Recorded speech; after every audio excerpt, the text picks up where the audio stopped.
suffit mineur un mariage. C'est de la pure violence, un crime. Chers amis, bonjour.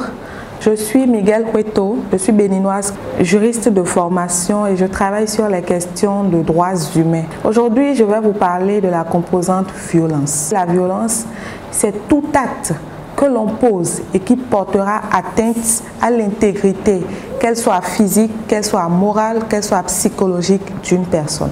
La violence peut être exercée à la fois par l'homme, par la femme, et elle peut être subie par la femme, par l'homme, pour dire donc que personne n'est à l'abri de ce qu'on appelle violence. Quels sont les types de violence qui existent? Vous avez différentes sortes de violence. Parlant de types de violence, on peut citer la violence morale, la violence psychologique, qui sont des formes de violence qui ont trait justement à ce qu'on peut dire à l'autre. Parfois, on peut insulter l'autre. Vous avez aussi ce qu'on appelle la violence économique. Qu'est-ce que la violence économique?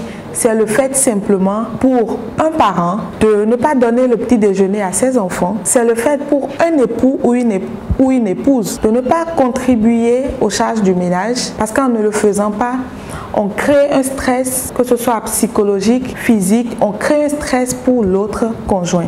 Vous avez aussi ce qu'on connaît le plus, la violence physique. Et cette violence physique, c'est le fait tout simplement de porter des coups à l'endroit d'une autre personne, que ce soit un enfant, que ce soit un adulte, un homme, une femme, ou que ce soit une personne dite de la communauté LGBTQ. Donc une personne qui a une orientation sexuelle autre que la vôtre, le simple fait de lui porter des coups, c'est une violence physique. Au-delà, ou si vous voulez en dehors des types de violence, c'est important de savoir que lorsqu'on pose un acte de violence envers l'autre, on lui crée beaucoup de dommages. Quelles sont donc les conséquences que la violence peut avoir sur un être humain? Comme vous le savez, les femmes, les filles, les enfants de façon générale, les personnes vivant avec handicap et les personnes dites minorités sont plus vulnérables que les autres. Et ces personnes vont sentir ou ressentir les effets de cette violence-là plus que tous les autres.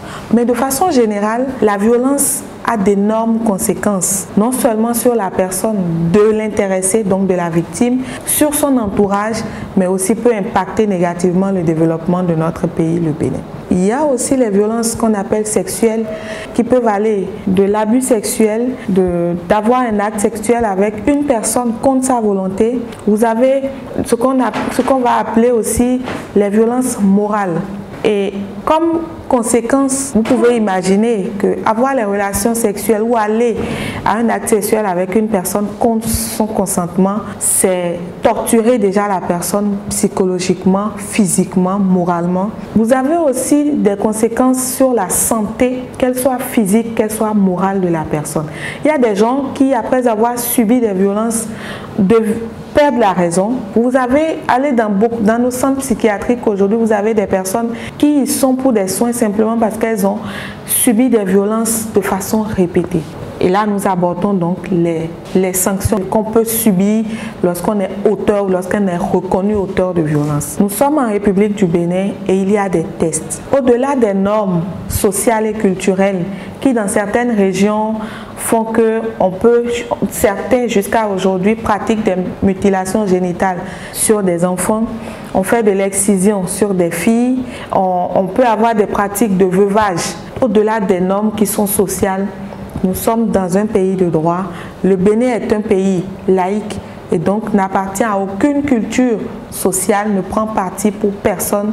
Mais il y a des tests dans la République. Au nombre de ces tests, nous pouvons citer la loi portant prévention et répression des violences faites aux femmes et aux filles.